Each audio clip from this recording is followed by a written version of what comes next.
అటువంటి దిక్పాలురు నలుగురు కూడా నలమహారాజుకి వరం ఇచ్చారు. అలా వరం నలుడు పొందడానికి కారణం ఎవరు? నిజానికి దమయంతీదేవి.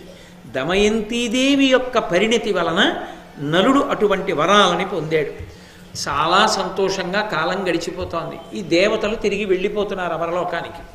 వెళ్ళిపోతున్నటువంటి సమయంలో ఈ ద్వాపర పురుషుడితో కలిసి, అంటే ఇది ద్వాపర యుగ ప్రారంభంలో జరిగినటువంటి ఘట్టం, ద్వాపరునితో కలిసి కలిపురుషుడు గబగబా వస్తున్నాడు.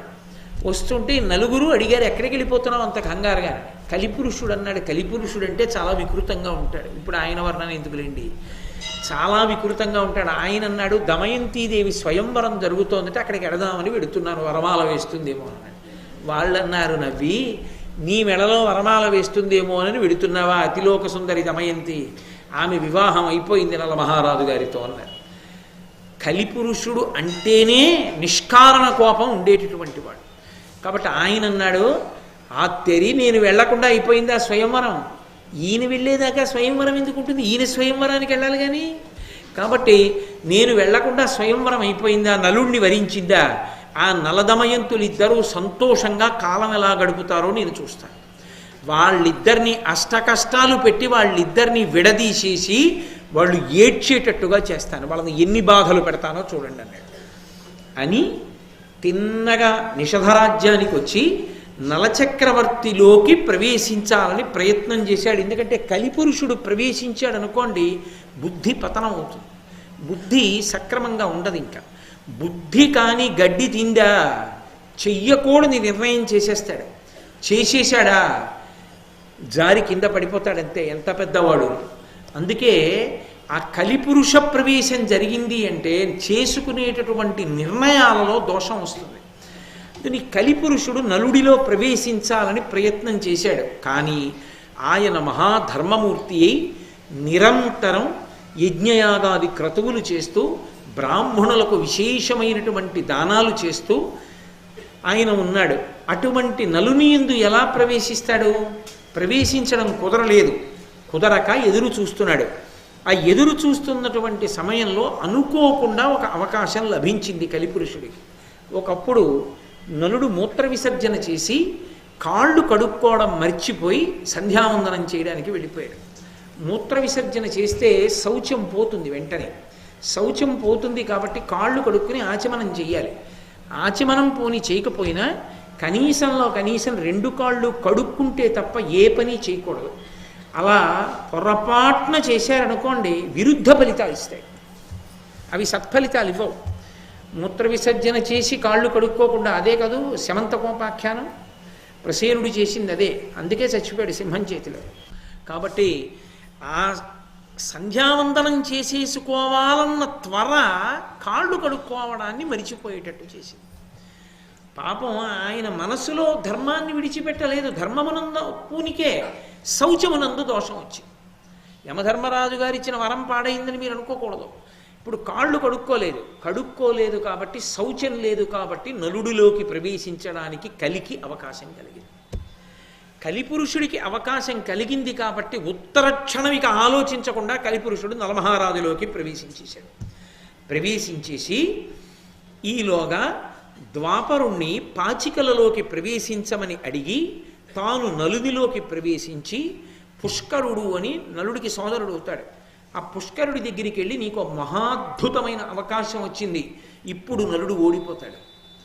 ఎందుకంటే కలిపురుషుణ్ణి లోపల ప్రవేశించాను కాబట్టి నువ్వు వచ్చి ఆ నలుడితో జూదమాడమని ఆ పుష్కరుడు అనేటటువంటి రాజుని పిలుచుకొస్తూ, కలిపురుషుడు బయట ఒక బ్రాహ్మణ వేషాన్ని ధరించి రాజుతో కలిసి వచ్చి నలుణ్ణి గట్టిగా నిర్బంధించారు జూదమాడమని.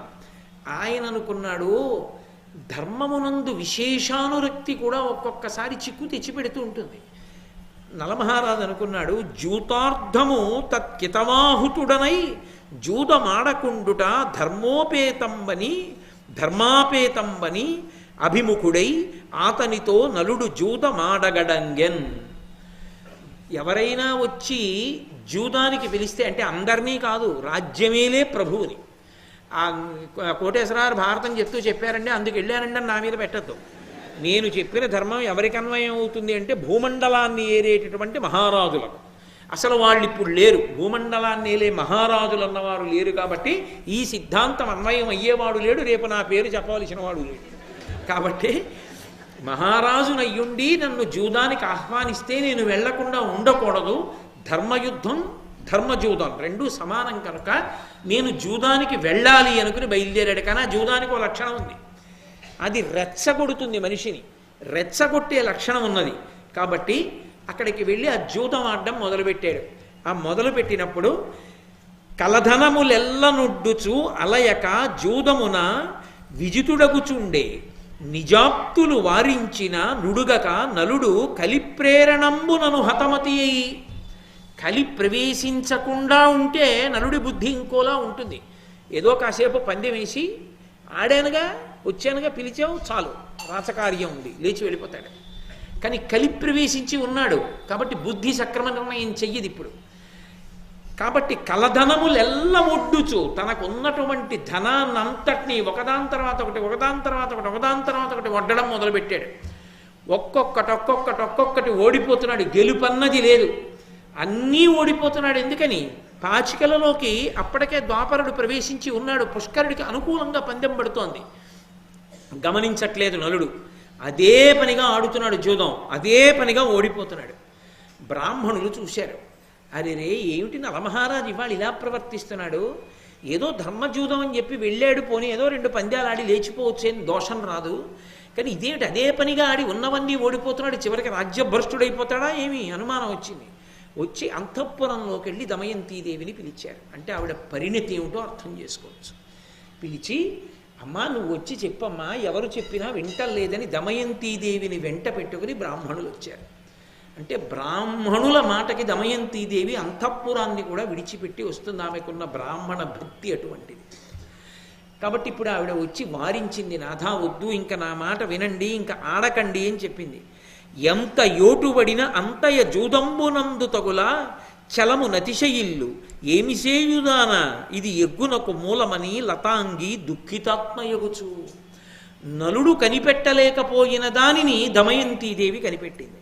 ఎంత ఓటుబడిన అంతయ జూదంబునంద తగులు, ఎంత ఓడిపోతుంటే జూదంలో అందులోనే మళ్ళీ గెలవగలమన్న పట్టుదల అంత పెరిగిపోతుంది. కాబట్టి వాడు ఎన్ని ఓడిపోతున్నా లేవడు, ఇంకా అక్కడే కూర్చొని ఆడుతూ ఉంటాడు. కాబట్టి చలము అతిశయిల్లు, మాత్సర్యం పెరిగిపోతూ ఉంటుంది. వాడు నా కళ్ళ ముందన్ని గెలుస్తున్నాడు, నేను గెలుస్తాను అని ఉన్నవన్నీ పణం పెట్టేస్తుంటాడు. ఏమి చేయుదానా, నేనేం చేయను, చెప్తే వింటలేదు. ఇది ఎగ్గునకు మూలమని, ఇది పెద్ద కష్టాన్ని తేవడానికి మూలం అని లతాంగి దుఃఖితాత్మయుగుచు. లత వంటి శరీరం కలిగినటువంటి ఆ దమయంతి ఎంతో దుఃఖాన్ని పొందినదై ఆమె నిర్ణయానికి వచ్చేసింది. పాచికలు అనుకూలంగా పడుతున్నాయి పుష్కరుడికి, ప్రతికూలంగా పడుతున్నాయి నలుడికి. కాబట్టి ఇక నలుడు గెలవడు, సమస్త సామ్రాజ్యాన్ని కూడా ఓడిపోతాడు, రాజ్యభ్రష్టుడైపోతాడు, కష్టాలు ప్రారంభమవుతున్నాయి.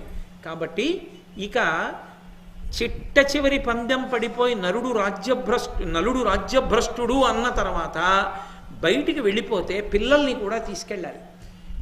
ముక్కుపచ్చలారని పిల్లలు, అంతఃపుర సౌఖ్యాలకు అలవాటు పడినటువంటి పిల్లలు ఎక్కడ కష్టాలు పడతారు. అందుకే ఆమె పరిణితితో ఆలోచించి నలుణ్ణి సంప్రదిద్దామంటే సంప్రదించే అవకాశం లేదు, మగ్నమైపోయి ఉన్నాడు ఆ క్రీడలో. వార్ష్ణీయుడు అనబడేటటువంటి సారథిని పిలిచి తన యొక్క కుమారుడైనటువంటి ఇంద్రసేనుణ్ణి, కుమార్తె అయిన ఇంద్రసేనని, కవల పిల్లలకు పెట్టుకోవడానికి బాగుండే పేర్లు, ఇంద్రసేనుడు ఇంద్రసేన, ఇద్దరిని ఆ రథం ఎక్కించి ఈ పిల్లలిద్దరినీ తీసుకెళ్ళి నా పుట్టింట్లో దింపేసి ఆ విదర్భ దేశంలో భీముడి దగ్గర దింపి నువ్వు మళ్ళీ అంతే వేగంతో తిరిగి రమ్మని.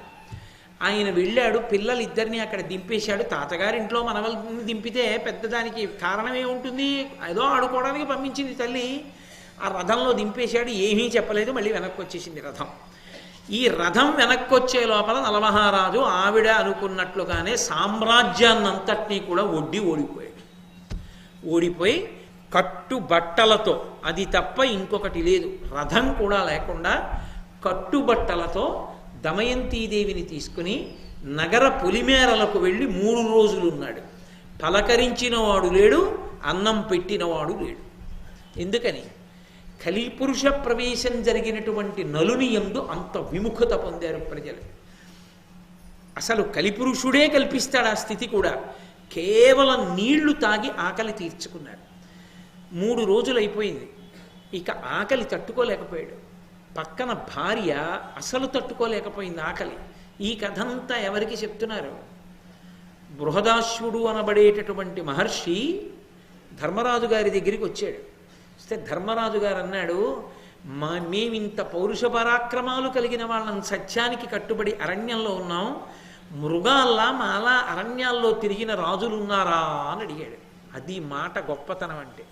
అప్పుడు ఆ మహర్షి ఈ కథ చెప్తున్నాడు, నువ్వే కాదయా, సత్యధర్మములకు కట్టుబడి కష్టాలు పడిన మహాపురుషులు ఎందరో ఉన్నారు, నలుడి కథ చెప్తాను విను అని చెప్పడం మొదలుపెట్టాడు.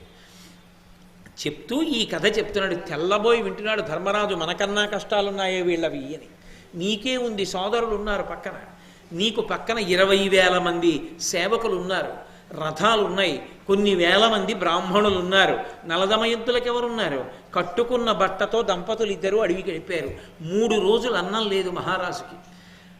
ఆ మహాతల్లి మహాసామ్రాజ్ఞి, ఆవిడికి లేదు. 3 రోజులు అన్నం లేక నీళ్లు తాగి ఉండి చిట్ట చివర ఇక ఆకలికి తట్టుకోలేక బంగారు రెక్కలు కలిగినటువంటి పక్షుల యొక్క సమూహం ఆకాశంలో ఎగిరిపోతుంటే చూశాడు నలుడు. ఈ పక్షుల్ని పట్టుకుంటాను, దగ్గరలో ఎగురుతున్నాయి, వీటిని పట్టుకుని వీటి మాంసంతో మనం కడుపు నింపుకుందామని ఎలా పట్టుకోవాలో అర్థం కాక పక్కన ఉన్నది భార్యే కదా అని తను కట్టుకున్న పంచె విప్పేసి పైకి విసిరాడు ఆ పక్షుల మీదకి. ఆ పక్షుల మీద పడితే ఆ పక్షులు దారి తెలియక గిలగిలా కొట్టుకుని కింద పడతాయి, పట్టుకుందామని. ఆ పక్షులు పెద్ద కిలకిలారావం చేసి నవ్వి అది అన్నాయి, పిచ్చివాడా, మేమెవరో తెలుసా, మేము ఈ బంగారు రెక్కలు కలిగినటువంటి పక్షుల్లా కనపడుతున్న వాళ్ళం, నిన్ను ఓడించిన పాచికలం, ద్వాపరుడు ప్రవేశించిన పాచికలం, నీకు ఈ ఒంటి మీద బట్ట కూడా లేకుండా చెయ్యాలని బంగారు పక్షుల రూపంలో వచ్చి నీ పంచె ఎత్తుకుపోతున్నాం. ఇప్పుడు నీకు కట్టు బట్ట కూడా లేదు, భార్యతో కలిసి వెళ్ళన్నాయి.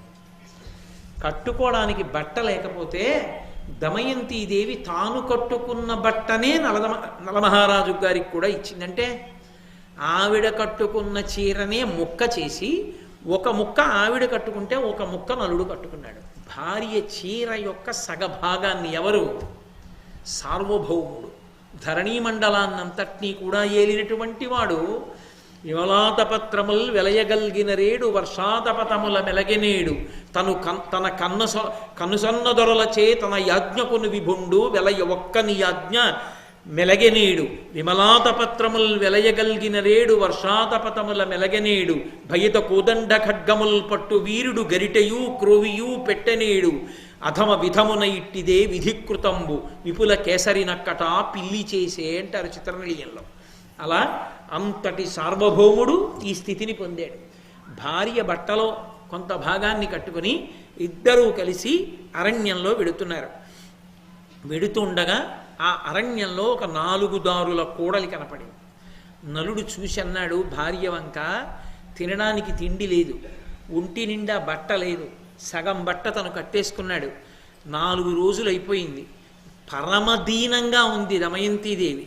ఇది దక్షిణాపథంబునకు, ఇది విదర్భాపురమునకు, ఇది కోసలకు, ఈయది ఉజ్జయినికి తెరువులు, మది నిన్నిటిలోన అరుగు మనకెద్దియబున్. ఆయన అన్నాడు, ఓ దమయంతి, ఇదిగో 4 రహదారుల కూడలి, ఇది దక్షిణాపథానికి వెళ్ళిపోతుంది, దక్షిణ దేశానికి, ఇది విదర్భానగరానికి వెడుతుంది, ఇది కోసల రాజ్యానికి వెడుతుంది, ఇది ఉజ్జయినికి వెడుతుంది. మనం ఇప్పుడు ఏ దారిని వెడదాం, ఎక్కడికి వెడదాం చెప్పు అన్నాడు. ఆవిడంది, ఎందుకంటే అంత బెంగ పెట్టుకుంటారో, మీ రాజ్యం ఎంతో మా నాన్నగారి రాజ్యం మీకంత కాదా, కాబట్టి మనం మళ్ళీ విదర్భానగరానికి వెళ్ళిపోదాం. మా నాన్నగారు ఉన్నారు కదా, మనకి కాలం కలిసి వచ్చే పర్యంతం మా నాన్నగారి ఇంట్లో తలదాచుకుందాం, బిడ్డలు అక్కడికి వెళ్ళిపోయారుగా, రండి వెళ్ళిపోదాం.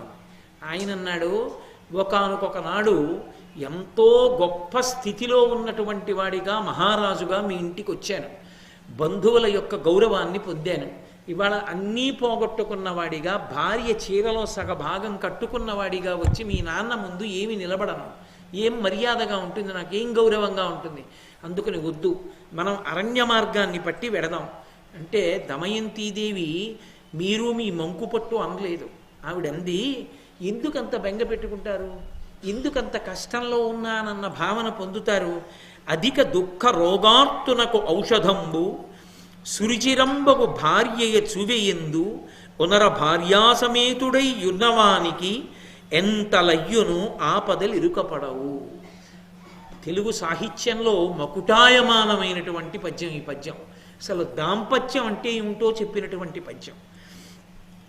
అధిక దుఃఖ రోగార్తునకు ఔషధంబు, అధికమైనటువంటి విపరీతమైనటువంటి దుఃఖంలో ఉన్నవాడికి, విపరీతమైనటువంటి రోగంతో ఆర్తి చెంది ఉన్నవాడికి ఔషధము ఒక్కటే. ఎందుకని లోకంలో ఔషధము అంటే శరీరానికి వచ్చిన వ్యాధికే వేసుకుంటారు. ఆకలి కూడా వ్యాధి అనే వేదాంతంలో. కాబట్టి శరీరానికి వ్యాధి వస్తే వేసుకునేది ఔషధం. కానీ ఆవిడంటోంది దుఃఖానికి కూడా ఇదే ఔషధం అంటోంది. దుఃఖానికి ఔషధాలు లేవు. డాక్టర్ గారి దగ్గరికి వెళ్ళి, డాక్టర్ గారండి మోచి నిప్పిడుతోందంటే మందు రాస్తారు. ఏమిటో డాక్టర్ గారు ఈ కుడి కాలంతా లాగుతోంది ఈ మధ్య అంటే మందు రాస్తారు. ఏమిటో మనసు బాగుండట్లేదండి, ఎన్ని కష్టాలో ఆ కష్టాలు తలుచుకుని ఎంత ఏడుస్తున్నానో, ఏడవకుండా ఓ మందు రాదురు అంటే నీ మొహం నేనేం చేస్తాను దానికంటే. దమయంతీదేవి అంటోంది రెండిటికీ కలిపి ఒకటే మందు ఉంది.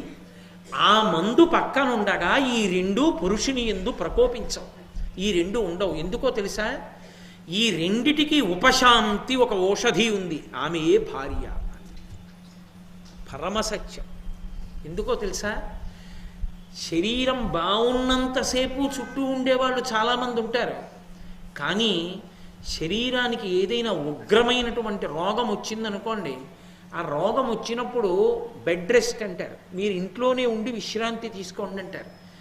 బయట తిరిగే అలవాటు ఉన్నవాడు పురుషుడు బయట తిరగకుండా మంచాన పడి ఉండడం అంటే అతనికి పెద్ద దుఃఖం మనసుకి. రెండూ కలిపి వచ్చేసినట్టే.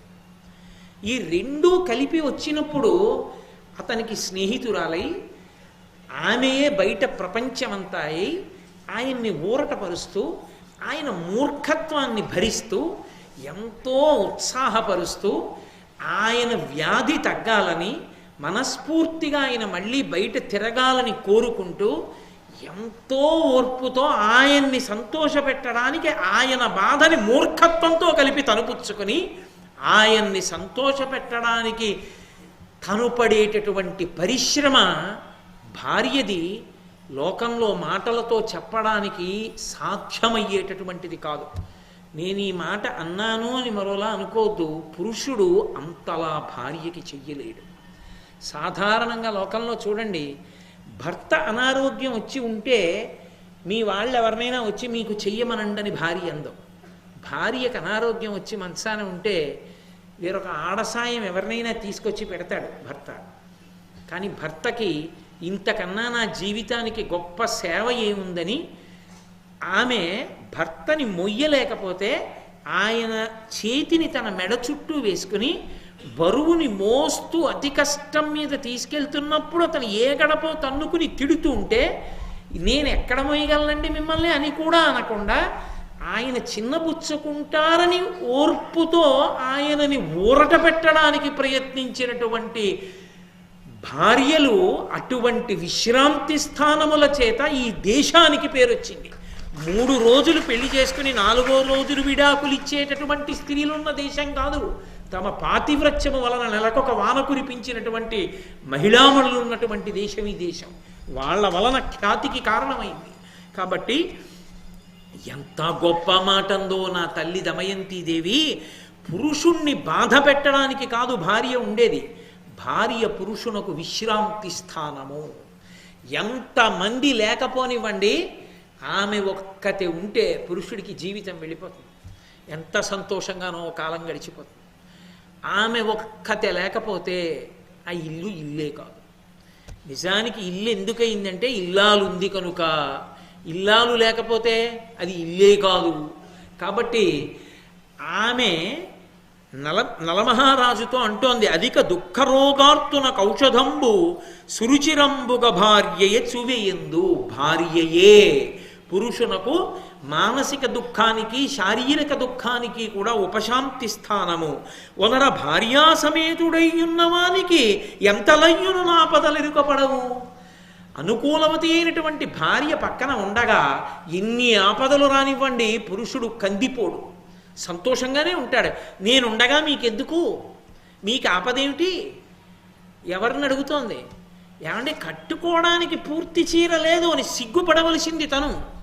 నాకు కట్టుకోవడానికి పూర్తి చీర లేదండి అంటే నీ చీరలో సగం నేను కట్టుకుని పంచెలా తిరుగుతున్నానని ఎక్కడ చిన్నబుచ్చుకుంటాడోనని నేనుండగా మీకు ఆపద ఎక్కడుందండి అంది. అది దాంపత్యం. అది యువకులు యువతీమణులు నేర్చుకోవలసింది. మహాభారతం చెప్తే మత ఛాందసత్వం వస్తుంది అని చెప్పి మహాభారతాన్ని పాఠ్యగ్రంథాల్లో వెయ్యొద్దు అంటే పిల్లలకి పశ్చిమ దేశాల సంస్కృతి వస్తుంది, టీవీ సీరియల్స్లో ఉన్న డైలాగులు వస్తాయి, కానీ తమ జీవితాల మీద అవగాహన ఎక్కడి నుంచి వస్తుంది? మహాభారతం చదువుకుంటే, మహాభారతం వింటే ఎలా బ్రతకాలో అర్థమవుతుంది. అలసినెడ డస్సినెడ ఆకలి దప్పియు అయిన ఎడల గడుకొని ధరణీ తలనాథ పురుషునకు ఇమ్ముల భార్యయ పాచు చిత్తమున దుఃఖముల్. ఓ భర్త, ఓ నలచక్రవర్తి, బాగా అలిసిపోయి ఉన్నప్పుడు, బాగా డస్సిపోయి ఉన్నప్పుడు, ఆకలి విపరీతంగా వేసి ఉన్నప్పుడు, విపరీతంగా దాహం ఇస్తున్నప్పుడు, ఓ ధరణీతలనాథ, ఇప్పటికీ నువ్వు రాజ్యభ్రష్టుడు అంటలేదు ఆవిడ. ఓ మహారాజా, నిన్ను వాళ్ళు అన్యాయంగా మోసం చేశారు కానీ నీ రాజ్యం నీకు రాదేమిటో, ఇవాళ లేదేమో కానీ రేపు నువ్వు రాజువే. ఎంత ఊరట పరుస్తోందో చూడండి ఆ పిలుపులో. రాజ్యభ్రష్ట అందనుకోండి, చచ్చినవాడు ఇంకా చచ్చిపోతాడు. కాబట్టి ఓ ధరణీ తలనాథ పురుషునకు ఇమ్ముల భార్యయ పాచు చిత్తమున దుఃఖముల్. వీటన్నిటి వలన కలిగినటువంటి దుఃఖములనన్నిటినీ కూడా భార్యయే పోగొడుతుంది. ఎందుకని? పురుషుడికి ఒక వయసు వచ్చిన తర్వాత అలవాటు అయిపోతుంది. ఆవిడ ఎన్ని పనుల్లో ఉంది ఈయన గమనించాడు.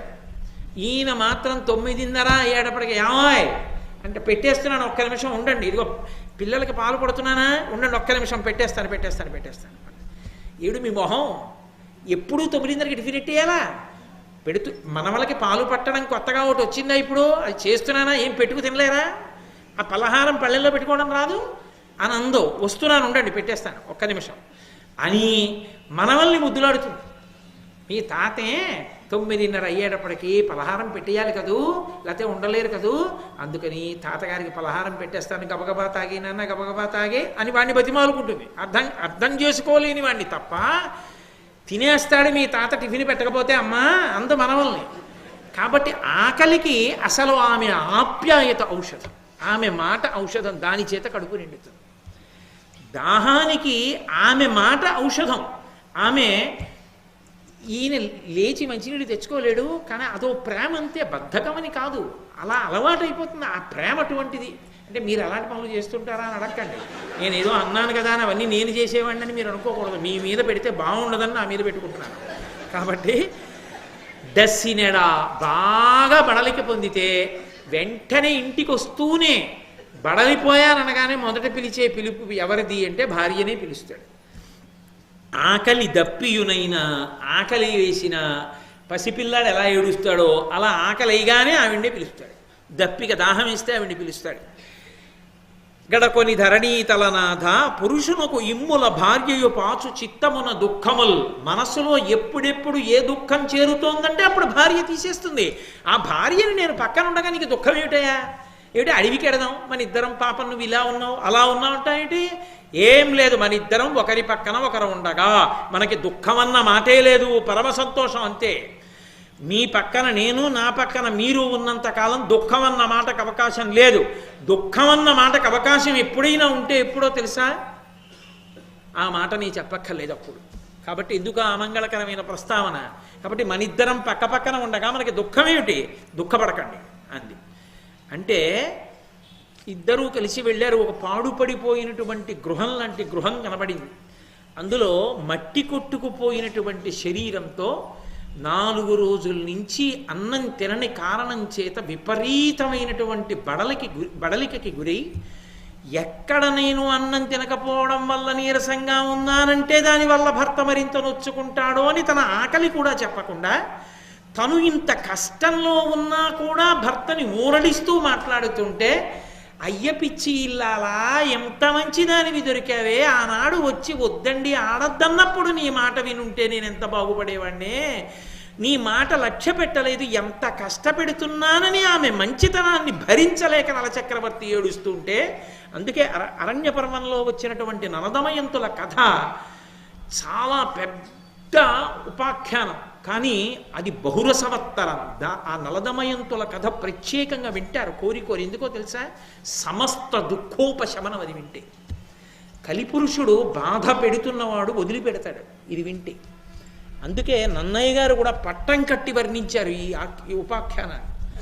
అని ఆమె చెప్తున్న మాటలు జ్ఞాపకానికి వస్తూ నలుడికి నిద్ర పట్టలేదు. భర్త పక్కనున్నాడు కదా అన్న ఆనందంతో ఇంత కష్టంలోనూ డస్సిపోయి దమయంతీదేవి నిద్రపోయింది. చూశాడు నలచక్రవర్తి. ధరణి రాజ్యంబుతో ధనమెల్ల పరులచే నపహృతంబకుటయు ఆప్త మిత్ర బంధు జనంబులు ప్రకృతి జనంబులు విడుచుటయును మహావిపిన భూమి పత్నితో తన పరిభ్రమించుటను అప్పుడు తలచి శోకించి ఈ తరుణి తొల్లి మృదు శయనంబున మెలతలు మెలపుతో నడుగులొత్తగా నిద్ర అనుభవించు కోమలాంగి ఇప్పుడు గురుకొని పాంసుల స్థలమునంద నిద్ర తగిలినదియు పంకజాక్షి నాకు భార్యయి ఇంత దుఃఖంబు వందె దైవ ఘటన చేసి. ఆ నలుడు బాధపడుతున్నాడు. అయ్యయ్యో, అనవసరంగా జూదం ఆడాను, ఎక్కడో అక్కడ ఆపవలసింది ఆపలేదు. ధరణి రాజ్యంబుతో ధనమెల్ల పరుల చేత అపహృతంబగుటయు, నాకున్నటువంటి రాజ్యంతో కలిపి సమస్త సంపద పరులు అపహరించారు. ఇక ఆప్తమిత్ర బంధుజనంబులు ప్రకృతి జనంబులు విడిచుటయును మహావిపిన భూమి పత్నితో తన పరిభ్రమించుటను అప్పుడు తలచి శోకించి, ఆప్తమిత్రులు ఆ రాజ్యంలో ఉన్నటువంటి బంధుజనులు, ప్రకృతి జనులు అంటే సామాన్యమైనటువంటి ప్రజలు, వీళ్ళు కూడా తనని విడిచిపెట్టేశారు. తనని విడిచిపెట్టేస్తే తాను ఇలా భార్యతో కలిసి ఘోరమైన అరణ్యానికి రావలసి వచ్చింది. మృదువైనటువంటి శయ్యల మీద తాను పడుకుని నిద్రపోతుంటే ఆమె అడుగులకు మడుగులొత్తవలసిన వాళ్ళు, ఆమె పాదములను ఒత్తవలసినటువంటి పరిచారికలు అక్కడ ఉండి ఆమెని సుఖపెడుతుంటే పరమ సంతోషంగా నిద్రపోవలసినటువంటి కోమలాంగి అయినటువంటి దమయంతీదేవి ఇవాళ ఇటువంటి పాంసుల స్థలమునందు ఇటువంటి దుమ్ము ధూళి కొట్టుకుపోయి కొన్ని సంవత్సరముల నుంచి తుడవకుండా శిథిలమైపోయిన పాడుపడిపోయిన ఇంట్లో ఇన్ని రాళ్ల ముక్కల మధ్యలో తల కింద తలగడా లేకపోతే చేతిని తలగడాగా పెట్టుకుని ఇటువంటి కోమలాంగి నిద్రపోతోంది. నాకు భార్య అయి ఇంత దుఃఖంబు వందె దైవఘటన చేసి. దేవతలకి ఇల్లాలు కావలసింది, ఇంద్రుడికో వరుణుడికో యముడికో వరుణుడికో ఇల్లాలు కావాలి. కాదు కాదు నిన్నే చేసుకుంటానని కోరి కోరి నాకు ఇల్లాలైంది. నాకు ఇల్లాలైనందుకు భగవంతుడు ఆమెకి చేసిన నిర్ణయం ఇది, ఇలా పడుకునుంది అని ఆమెని చూసి బాధపడుతూ ఆమెని విడిచిపెట్టి వెళ్ళిపోతే ఆమె తన పుట్టింటికి వెళ్ళిపోతుంది. ఎలాగో ఇటు వెళ్ళిపోతే వస్తుంది విదర్భదేశం అని చెప్పాను కదా, వెనక్కి వెళ్ళిపోతుందని తాను దమయంతిని విడిచిపెట్టి వెళ్ళిపోయాడు. కొంత దూరం వెళ్ళి, అరెరే నన్ను నమ్ముకున్న భార్య, నా వెంట ఎన్ని కష్టాలున్నా నాతో వచ్చిన భార్య, ఆఖరికి నాకు పంచె లేకపోతే తన చీరలో సగం నాకు చింపి ఇచ్చిన భార్య, పక్షులు దాన్ని ఎత్తుకుపోయినా నన్ను గేలి చేయకుండా నేనుండగా మీకు కష్టమా అని నన్ను ఓదార్చిన భార్య, నేను ఉన్నాను అని నమ్మి నిద్రపోతున్న భార్య, సకల సుగుణములు కలిగినటువంటి భార్య, పరమపతివ్రత, శీలవతి, సంతానవతి, ఇటువంటి దాన్ని ఇటువంటి ఘోరారణ్యంలో ఒక్కదాన్ని విడిచిపెట్టి వెళ్ళిపోవడం చాలా దారుణం కదా అనిపించింది. కానీ నేను ఈమె పక్కన ఉంటే, ఈమె ఇలాగే నాతో అరణ్యంలో తిరుగుతుంటే కష్టపెట్టడం తప్ప నేనేమి సుఖపెట్టగలను ఈమెని. నేను పక్కన లేకపోతే కనీసం పుట్టింటికి వెళ్ళి సుఖపడుతుంది. కాలం కలిసి వస్తే అప్పుడే భార్యని మళ్ళీ కలుసుకుందామని భార్యని విడిచిపెట్టేద్దామన్న ఆలోచన ఒకవైపు, ఆమెని విడిచిపెట్టకూడదన్న ఆలోచన ఒకవైపు, ముసురుకుంటుండగా నలుడు విడిచిపెట్టి వెళ్ళాలో వెళ్ళకూడదో తెలియక వెనక్కొచ్చి దమయంతీదేవిని చూస్తూ 10 అడుగులు ముందుకేస్తూ మళ్ళీ వెనక్కొస్తూ ఆలోచన చేసుకుంటున్న తరుణంలో నలదమయంతులు ఇంకా కలిసే ఉన్నారన్న ఘట్టం దగ్గర ఇవాళ నా ఉపన్యాసాన్ని ఆఫ్ చేసేస్తున్నాను.